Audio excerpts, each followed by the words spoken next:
Good morning, Glasgow. Wonderful to be here today. We are going to talk today about the use of chat apps in the distributed workplace communications in the Global South.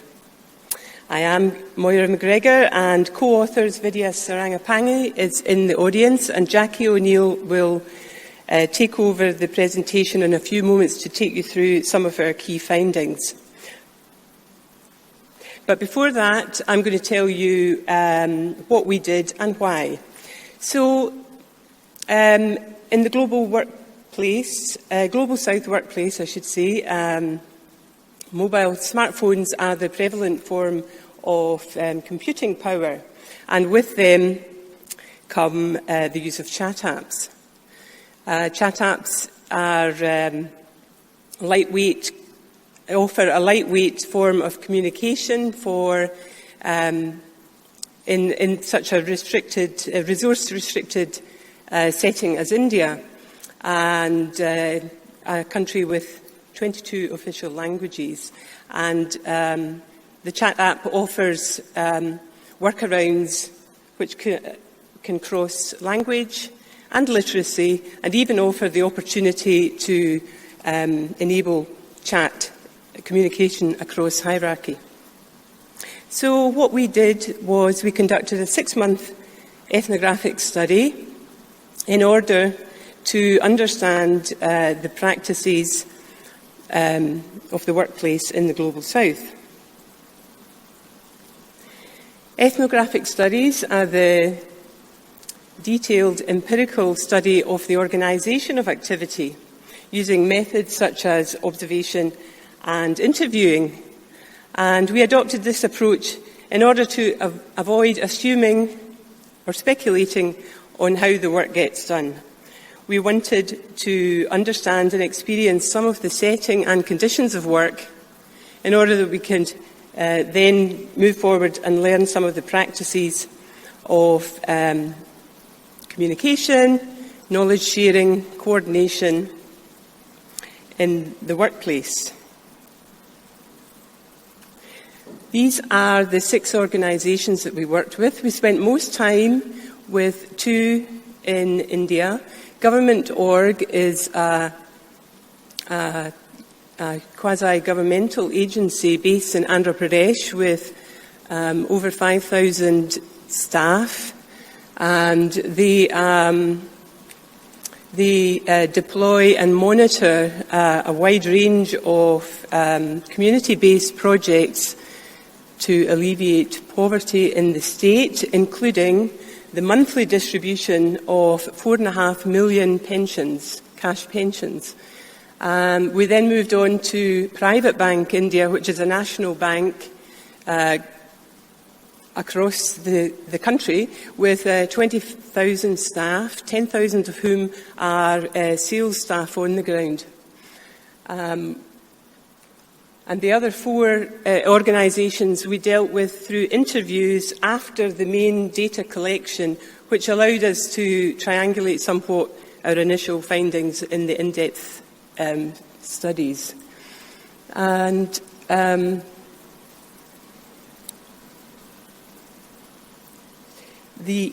all of the organisations shared somewhat their organisational characteristics in that they had the highly distributed workforce and a centralised staff dealing with administration and management, and a great deal of their time was spent actually monitoring the field workforce to ensure that work was happening. So, chat apps are lightweight, asynchronous messaging, mobile messaging applications which have exploded alongside the adoption of smartphones. The big beast of chat apps is WhatsApp, a personal tool used for messaging as well as one-to-one and group chats. Kaizala is Microsoft's chat app for the workforce, for the workplace in the Global South. And while it is very similar to WhatsApp, it has other work tools embedded within the application, such as surveys and polls, which can be used to pull information in from the field. And it also has accommodates much larger chat groups. Over 500 members are possible, whereas the regular WhatsApp, that limit is 250 members. And it also, Kaizala also has a management dashboard where the organisation management can control work group membership as well as permissions, so that it potentially can have broadcast groups, which limits who can or cannot post content to the groups. What was interesting, that all our organisations use both WhatsApp and Kaizala. However, WhatsApp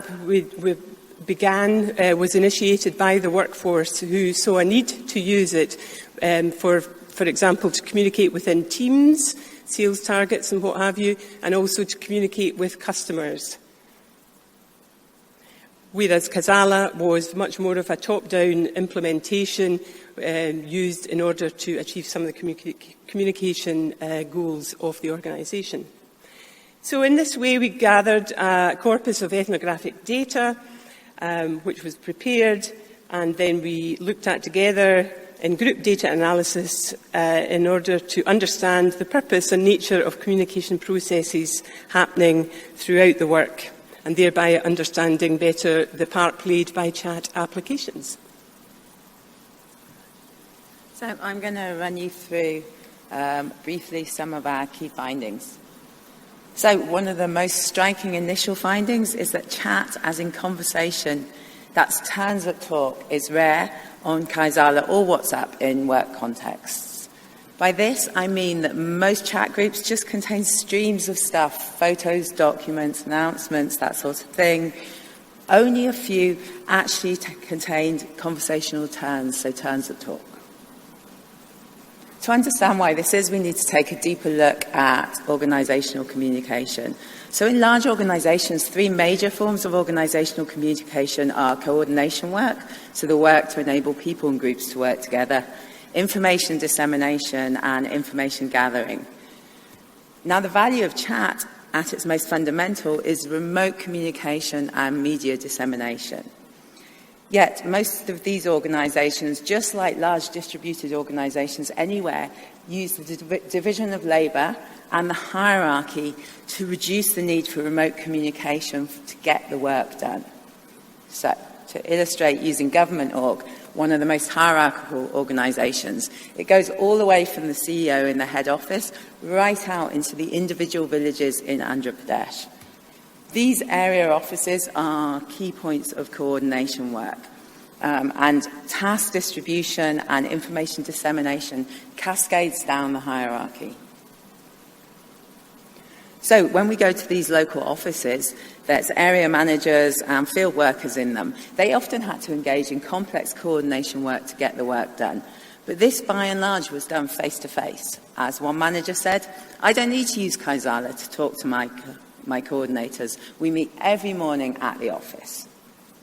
And obviously, one of the things you have, as CSCW and Kai has told us for many years, is that face-to-face coordination enables seamless, rapid coordination of work because of the understanding of the ongoing activity.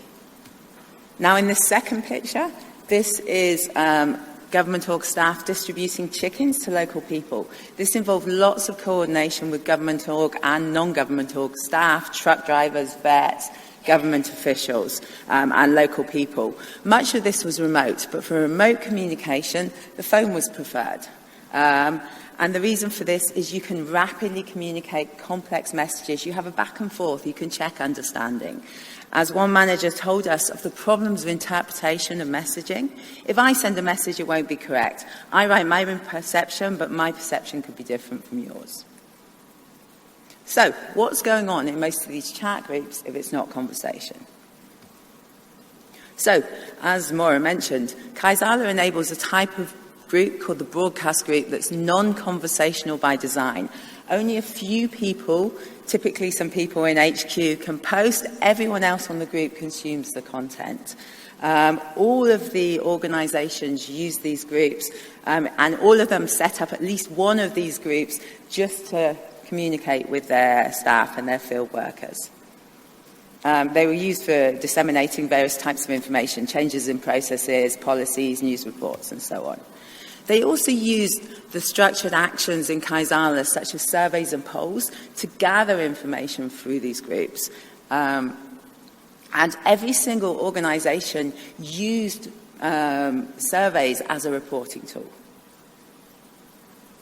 For example, Private Bank, they have an inclusive banking team that goes out into the villages and needs to check people's documents. They use surveys to both check off which documents they should see, and they also take photos of the documents, meaning those documents immediately get transferred to HQ. But in the normal open groups where anyone can post, this is your typical WhatsApp group or Kaisala group, most of the stuff is just streams of stuff. People share documents, media, photos of themselves, all sorts of things. These are certainly more participatory than the broadcast groups. We saw a whole succession of photos of toilets and office facilities in the area offices. These came about because the CEO had asked staff about the state of their facilities in a broadcast group. So they couldn't reply in the broadcast group, so they used all the various regional groups to send photos of their facilities. This certainly helped to create awareness between HQ and the various areas, and it also prompted the cleaning up of the facilities, because you're not going to send photos of your dirty facilities. So it certainly got action done. These groups are most effective when they're small and targeted. So, for example, sharing product information in the Private Bank team. It's less obvious how useful they are organisationally when there are big groups of people who don't actually need to know what one another are doing to get the work done. Because lots and lots of things are posted. It's not clear who's actually reading these posts, and they tend to clog up low-end phones with too much stuff. As one guy said, one field worker said, every 10 days I uninstall and install the app. The reason is too many photos come in and groups get full. So, does chat provide a more direct channel to the field workers? Organisations certainly hope to bypass the hierarchy with chat. And it's not bad at information gathering. You can ask questions at the beginning of a meeting and get an answer. That's pretty powerful. You can also use polls to appear more democratic. Get your field workers to have a say in what new logo you're going to choose. However, when it comes to information dissemination and coordination work, how useful it is at bypassing the hierarchy is less clear. To give you an example, we were looking through one field worker's phone and we spotted this message. Please find the attached letter and form for renewal or contract agreement for FTEs. That seemed important to us, so we asked him about it. He didn't know what it was, he couldn't clearly articulate what it was for, and he wasn't going to take any action on it. This is actually a vital message. If he didn't do this task, he was going to lose his job. But it didn't become actionable until his manager directed him to this. And we saw this again and again in every office we went, because this task had to be done just at the period of time we were there. And the reason for this is lots of organisational information is being shared in these broadcast groups. Only some of it is relevant to the field worker. But looking through these groups is extra work. So workers end up relying on local practices of knowledge sharing, because undifferentiated messages don't convey their situated relevance. And crucially, the work that managers do to filter, curate and make relevant what should be done by their people at every step of that hierarchy is important. The problem then with large group chat remains, how do I know what I should do? So, each organisation did, however, have a few conversational groups. So why did they occur? They arose when there was a need for field workers and HQ to interact to actually get the work done. So to give an example, the pensions team in Government Org consisted of 5 people in the central office managing 52 people out in the field. And they used chat to troubleshoot problems, direct resources, share progress updates. And this is important because the one-to-many nature of chat helps to create a lightweight awareness of ongoing activities. So we saw that teamwork was supported. So in HQ, they would share their phones and send messages. They would also build on one another's messages with successive messages. So as previous work has also shown, chat provides a valuable shared space supporting mutual awareness and ad hoc interactions. So to sum up then, where remote interaction is needed in the doing of the work, chat's a powerful addition to the communication ecosystem. And it's the materiality of the chat stream, the persistence of messages, the fact you can build on one another's turns, and the fact that messages provide a point-in-time snapshot of the ongoing work. However, most of these organisations don't need remote communication to do the work. In terms of providing more direct communication and bypassing the hierarchy between HQ and the workers, chat's moderately successful. It's good at gathering information from the staff and pretty good for information dissemination in small targeted groups. However, when it comes to these large organisational groups, local practices prevail because getting, grasping and remembering company information such as policies and processes is extra work. And chat's just not as effective at disseminating information in large groups en masse because of the work that managers do to filter, curate and customise information remains important. So chat in these cases ends up as more of a medium of distribution than of communication. Thank you.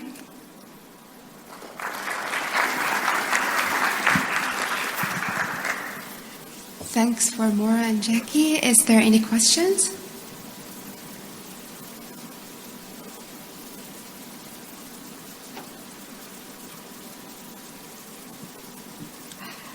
Okay, I have a question.